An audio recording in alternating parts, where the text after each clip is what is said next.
I remember having a vision of dancing with Ellen on stage one time when I was on my sister's couch. Right. And I told her that in the first interview. I was lucky enough to go on twice. And I told her that in the first interview. And I was just like, you know, I like to bring things full circle. I like to have a vision or a dream. And then actually, even if it's 10, 20 years later, I like to see it come true. Most people, I feel like, just, if it doesn't happen within the first 6 months, they're on to something else. Right. I can be like as bored out of my mind doing the same thing over and over to try to do one thing. I think that's what's helped. Everything I do is for a reason too. You know, I try to constantly do things that put me out of the box, that make me uncomfortable, and that challenge me. And talking about masculine vulnerability definitely is a challenge. You know, when I was in high school going into college, my siblings and I made a bet. They all said that I'd be like this drunk jock football player because I was going to play college football. They were like, you're gonna go and be like a frat boy and this and that. And maybe it's part of my ego at the time where I was like, I'm gonna prove you wrong. I didn't have a sip of alcohol all 4 years of college. That's amazing. Never even felt tempted because I just made that in my mind. I was like, I'm gonna be different than what people wanna put me in a box to be. I just try to learn, constantly learn things that normally people that look like me, who grew up like me, would never do. Because I feel like there's so much richness of life that I would have missed out on had I stayed in this athletic jock core group that, you know, if I'm generalizing it, just kind of did the same thing and talked the same way and lived a certain lifestyle. And I just didn't want to live that life. I wanted to live a life of abundance, of learning, of constantly questioning who I am and if I'm doing things for the greater good or just for myself. And so this topic was really a self-discovery 4 years ago.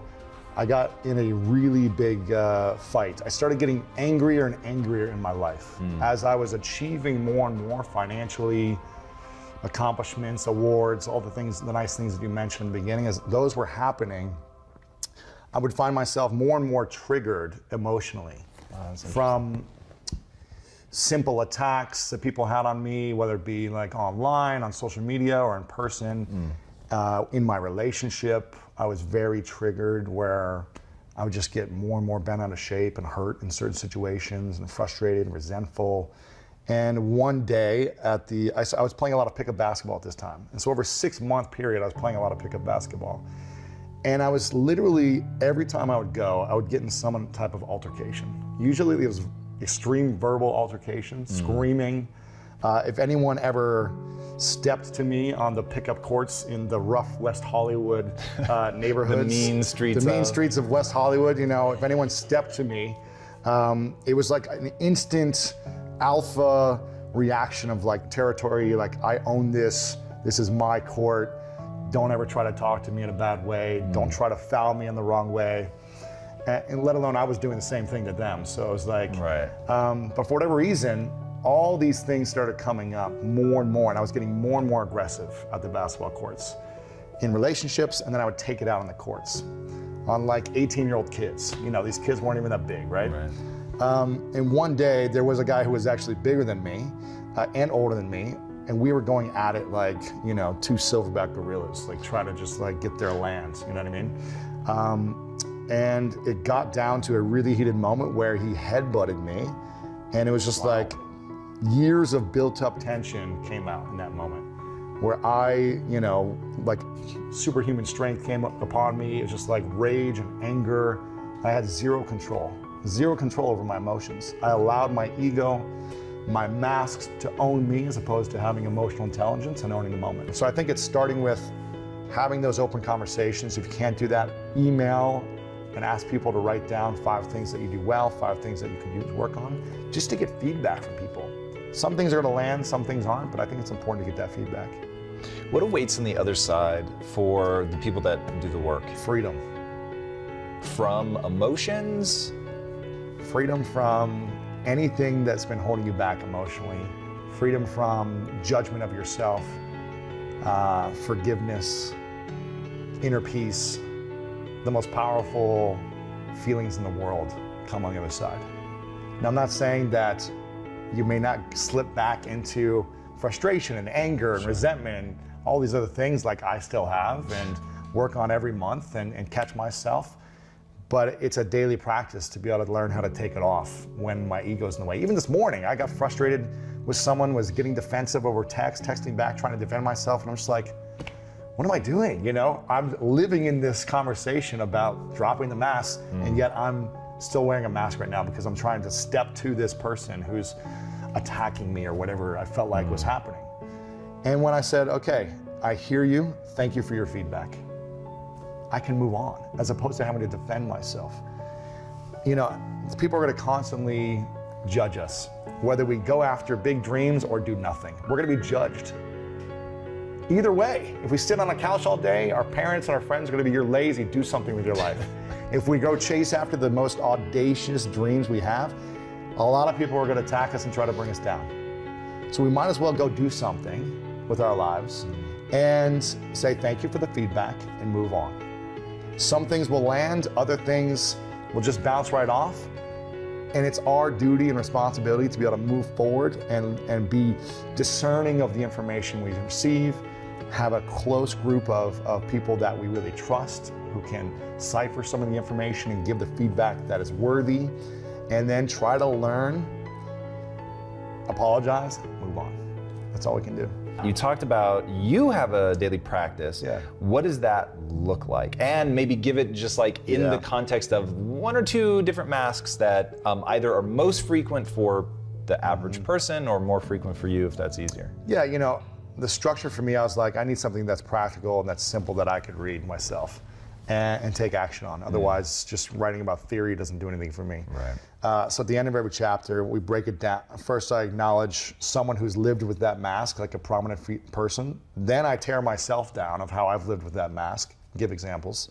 So the whole book is essentially putting me down in a way and showing all my biggest vulnerabilities and shortcomings as a man.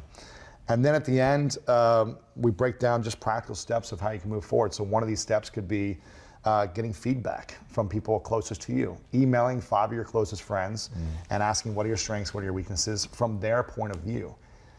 It doesn't matter, you know, if they're right or wrong about something, it's just getting feedback and assessing the information. I really love journaling. Journaling for me is a way to express my own emotions to myself, which most men, I would say in general, I think the viewpoint is men aren't able to communicate their emotions, right? And it starts with being able to do it with ourselves. How did I feel today? When I got mad at this person, what did it do for me inside? How did that person feel after that conversation? And is that actually what you're writing down, those exact words?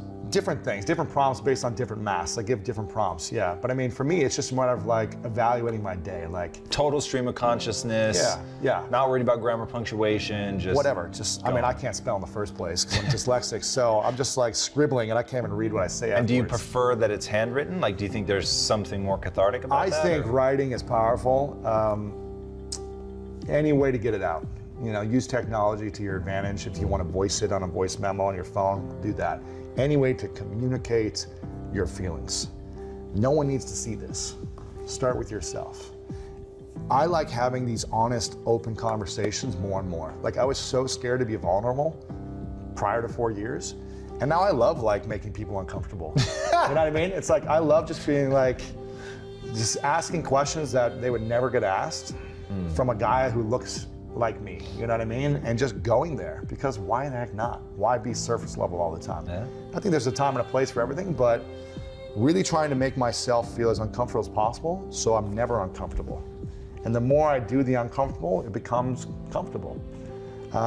So it's journaling, it's asking for feedback, it's meditating where I'm just, you know, in the morning when I meditate, I set my intention. I literally know how powerful my ego is, and that I could be easily triggered to react like a silverback at any moment. Like, it's so easy for me to go to that place if I'm not intentional about the way I want to be throughout the day. So that's why when I'm meditating, I'm thinking about any scenario that could happen today. With my girlfriend, what if she gets upset at me for something that I forgot to do? How am I going to respond? You know, if a team meeting doesn't go well, how am I going to respond? If someone misses a deadline, if someone does this, if someone does, I just try to go through things. How can I respond? If anything happens, I'm going to react to everyone around me. I'm going to take ownership. So I try to get clear on my intention for the day and in any area of my life. And when I do that, I feel like I'm prepared.